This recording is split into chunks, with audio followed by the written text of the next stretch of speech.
Hello, everyone. So I'm here with Adrienne from Power Atlanta, and we recently finished her website, and we wanted to get together and talk a little bit about Power.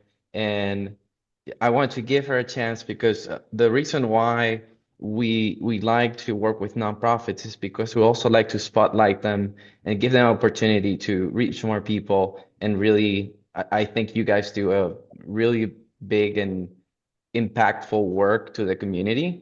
So with that, I want to give you the chance to tell a 60-second version of the Power as an organization, who you serve, and why it matters to the community. Okay, well, my name is Adrienne Gates, and I am the founder of Power Atlanta. First of all, we want to thank Andreas and his team for the wonderful site that they created for us. We wanted to get our story out, and now we feel that this website tells the story of the things that we do here at Power. Power was originally started to help people in the community of the West End Atlanta learn more about financial literacy.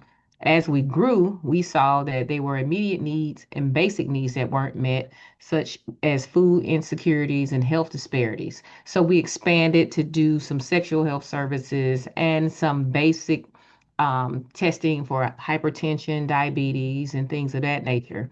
So what you have today is we have now moved to a larger facility in West End where we now see about 300 people weekly in our food pantry. Our sexual health services offers free STD, STI. We also offer free COVID testing, free diabetes, free blood pressure checks for the community. The work that we do here means a lot because we are located in an area that can be either underserved or just below poverty level. So we want to bring as many resources as we can in this centralized area. And we also pride ourselves on being low barrier. Low barrier means if you need the assistance, more than likely we won't put you through such a tedious process of making sure that you qualify. So our pantry, you're able to come in. It's a grocery model testing. You're able to come in and get those tests that you need. Um, we just want to make sure that the services that we bring are services that people in this community can benefit from. Love it. And let me ask you there, is there a like a story that you can share that like basically summarizes what you guys do, or maybe a story that you keep, close to your heart and that you like to share with people? So I'll tell you about how we got a few of the volunteers that we have. Hmm. Mr. Madison, Miss Bones, and Miss Lulu. They started off as being clients of the pantry. And now they are weekly volunteers with us. So they went from utilizing services, going through the financial literacy program. Then we referred them to a housing partner that eventually got two of them housed. And now that they are more stable in their living situations, coming from our pantry, learning financial literacy, partner with the bank to open up those second chance accounts, partner with our partner. Now they're stable and now they're giving back to the same community that they lived in, to the same community that they share the same similar stories. So you can catch either one of them volunteering during the week. So those are the stories that we like to, hear. Just knowing that these services are actually services that people can utilize, and they're actually taking advantage of the services. Now, do we have all the answers? No, but we are priding ourselves on being a resource center. So if we don't do housing, but we have a few housing partners that are able to get people housed, and those are the stories that we want to hear more and more and more about. I love it. Yeah, I think that's one of the most common things. I see a lot of people who were maybe undergoing a situation, and then thanks to the organization, they were able to accomplish something. Now they want to give back and they want to for others to achieve the same thing. And I think it's just like a really impactful thing. I mean, um, something that we've seen a lot, especially with websites and emails, is that a volunteer will share their story when somebody comes in, like when they give their email or something, they're like, hey, this is why I got started.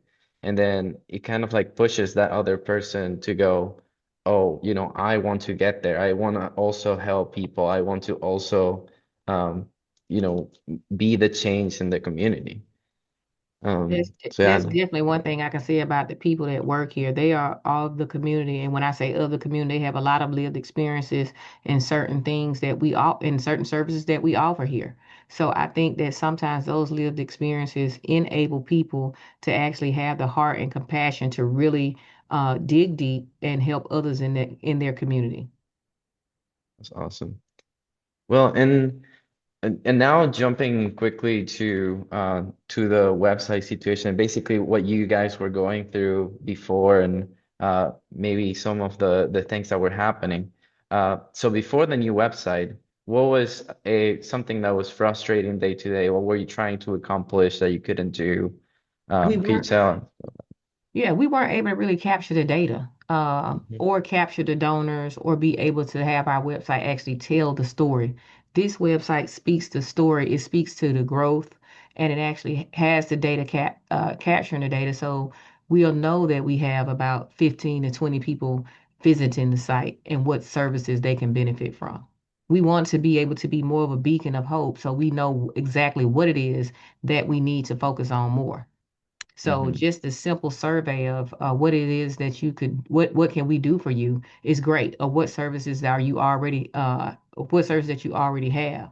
The fact that I've had a donor call and say, I was giving your information, I reviewed your site. I love the fact that I didn't have to go 5 clicks to find out exactly what you do. You did a good job of telling the story, and that's just somebody who found us through another referral and had not saw our other website previously. that's awesome. That's great to hear. And I think that's something that is, and I really enjoy working with you guys on this because you were in it. Like every time I asked something, you were in it, and we were able to work out a balance. Because I think coming from a business background and doing marketing for businesses, when you come to a nonprofit, it's no different that a nonprofit is also selling something, right? It's either selling a promise to make a change, is selling that change in the community, but oftentimes nonprofits will see it as, we're not selling anything. I don't want to sound that salesy, but the real thing that you're doing is sharing the story and sharing Yes. the impact. So I really appreciate that we came out to a compromise because we have certain elements in there like the safe exit button, which you guys shared that we should implement. So that keeps in mind, who are the type of people coming into the website and do they need to exit in some situations? So we took that into account. And yeah, I just think we have a really nice navigation and good explanation of everything.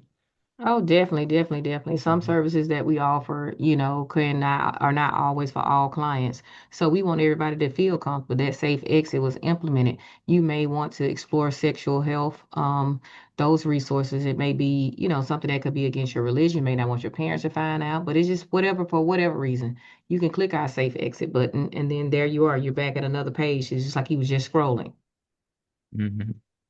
And what made you say, okay, it's time to do this now. It's time to make a change and change the website and change the way we present ourselves online. So the way philanthropy is going, and I just wanted to make sure that the story of the community that we serve is being told. That's it. I mean, we can tell the fabulous story and make it look pretty, for just different reasons. But no, we are community based and we wanted the real story told. It's easy to paint a picture, but no, I wanted you to know real people, real stories, and these are the real solutions that we provide. Love it. Yeah. I think that's where everything is moving. I even seen a lot of nonprofits move to a monthly donation structure, kind of like how we have a lot of subscriptions now, but just having donations as a subscription model is even great because you're donating without thinking about it. But also it lets you guys create programs that are predictable, right? Like it lets you say, in 3 months from now, we can actually implement this thing, this program that we've been planning for like so long, but we never know if the funds are gonna be there It's, at the right it, time. that's it. Just increasing the monthly donations so people are able to.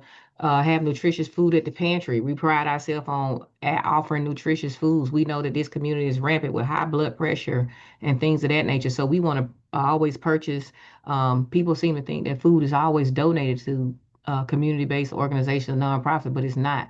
Even though we pay a fraction of the cost, we still have to purchase it. So our goal is to always purchase healthy foods, healthy fruits, healthy vegetables, lean proteins, so we can combat what are the actual comorbidities or ailments that are affecting this community. Food is medicine. Hmm. That's true. I mean, it all starts there. If you have a healthy diet, then you just feel stronger, feel healthier, and are Yes. able to do more. Um, so what surprised you about the entire process? Like when we're building the website, what was the most surprising part? The most surprising part for me was the efficiency. It didn't take a lot of meetings, a lot of emails, just a lot. It was basically we had our discovery call. You were able to hone in on actually everything that we needed, and then just to see it, in completion. A lot of times, I see where sometimes communication is not good, or we drop the ball, but just the thoroughness and the efficiency of the team was one thing that I really really appreciated. Hmm. Yeah, and I think it goes both ways. I think everybody on the team was on it. Every time I was like, hey, I'm confused about this part. How do we present this? There was always somebody there. So it was you or somebody else that was in the email thread. Like it was just a collaboration process. It was really quick and it was a good process. So I think and we were I just so excited. So we had to yeah. make sure that we listen, that we did what we needed to be done, so you wouldn't have to wait on us. Yeah, yeah. And so I guess how does that compare to other experiences you had in the past compared to when you had maybe websites built in the past or So other yeah, processes even before? like I said, even when it was just the communication, sometimes communication, we drop the ball when it comes to communicating. So this communication process was very, very simple, very understandable. It wasn't, we didn't need a bunch of, back and forth. So that's always been the thing. Sometimes people tend to have a bunch of unnecessary, and I'm not going to say unnecessary, a bunch of meetings that sometimes, become redundant when we can just Mhm. solve things, in a couple of meetings. Yeah. Uh, I appreciate that because I do try to keep things efficiently. Yes. I think it's better to have a longer meeting and then we all sit down and get it done, rather Right. than like small chunks and then we get confused and forget about what was said last time. So Mm-hmm. I like that. Um, and you were sharing a little bit about what people were saying about the website, but could you share something else, maybe what the staff or the board donors have Oh, so said about the new I site? listen, our board was very happy. What did they call it? They called it, they were very happy about the overhaul and the way that the website now presents everyone. The staff has been able to actually send out those links for people for the actual contact forms, and it's just the ease and the navigation of the website. It's very, very simple. The last website we had took a lot of clicks just for even somebody to donate. Hmm. So after 2 to 3 clicks, and people just lose interest or they forget. As adults, we have short attention spans. It's always something going on. So just the fact that we the actual being able to maneuver the website is the best thing. Hmm. Yeah. I think even from the visitors and data that I'm seeing, I think there's a good engagement time. I normally look at because we haven't been live for like a really long time. Like I don't think it's even been a month, but uh, based on the numbers. So I always look at, on average, a website, like a decent website should have at least 47 seconds in terms of time. You Mm-hmm. guys are at about a minute and 22 seconds. So we're way beyond the normal spectrum. But sometimes we get so in the weeds into like, what do we want to say? Like, do we want to say like the perfect word for every single section? And that's something that we didn't have, right? Like we were like, Mm-hmm. as long as I can scan through it and get it, then Yes. then we send it. Um, because like I said, like people are not gonna really go into too much detail unless this is like their like third, fourth time coming in, they're like, okay, now I'm gonna make a decision. But you Mm-hmm. need to be quick and be able to like just give like bullet points, like, hey, this is what it's about, this is what we do. Definitely. Um, yeah, so I guess you have noticed some change in terms of like confidence for like people submitting forms and just managing the website in Mm-hmm. general. Yes, I have. Like I said, that just being able to send that contact form out, being able to let people know, hey, listen, go to our page if you want to volunteer. We have them sign up through Hands on Atlanta. So just going to have them get involved. The get involved tab, and they go straight to our page on Hands on Atlanta without having to search the Hands on Atlanta website for us, for Power Atlanta.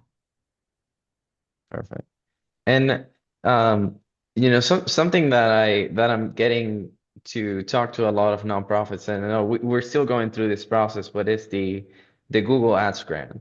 Um, why do you think just awareness in general, or being able to push certain programs and pages to people, as an ad and things can significantly improve the impact of an organization like Power Atlanta? So I think a lot of people, if you have never been to us, word of mouth is good for us. But if you live in this area and you need a resource, a temporary emergency resource that can help you with some maybe utility assistance or some food, or you just need to come over here and just get some of the services that we offer, you need to know that we are in this area and you don't have to travel 2 to 3 mile. I mean, not really 2, 3 mile, but you don't have to travel 20 minutes just to get the same services that is really within walking distance. Hmm. Yeah. I think it's a really underutilized resource. I recently heard someone say, "Hey, we only work on word of mouth," and I think that mentality should change, especially now that everybody's online and is only getting stronger with things like ChatGPT and AI, and people are asking more questions, spending more time in conversation. So it's going to be really important for organizations to be present online. And when somebody says, "Hey, you know, I have all this money or I have all this time, I want to be able to serve the community. I want to be able to connect with this specific thing. Like I want to mentor, I want to volunteer, I want to Yes. feel like I'm connected." I think this is really where that's going to come into play. Oh, definitely, definitely, definitely, definitely. So if you got somebody that they feel good about seniors, guess what? You put that into Google. We have our Power Plus program. If you are good about youth, we have that. So if you just have a particular passion that speaks to you, then of course that Google ad will drive you to a organization in your area that has those services, whether it's Power or another organization. So that's one thing I like about those ads. Like it.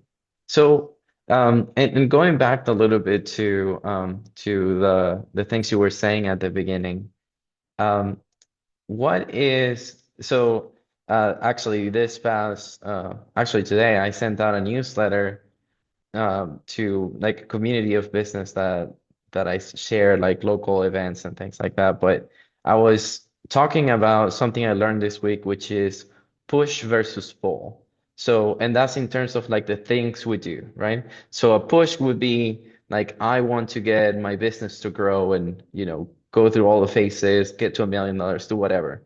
But a pull is a meaningful thing that pulls you towards it, right? So, and I was hearing Tony Robbins talk about this the other day, and how much he's been doing things with charity. And he's like, that's what makes me wake up in the morning and do the things that I gotta do. So it's like when I started, it was push. It was like I have to do this and I have to suffer through it and get it done.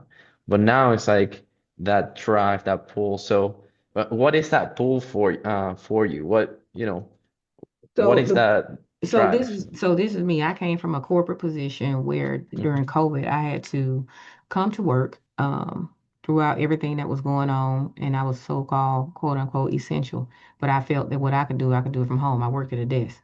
So I always said the next thing I do, I would serve people and not serve the dollar.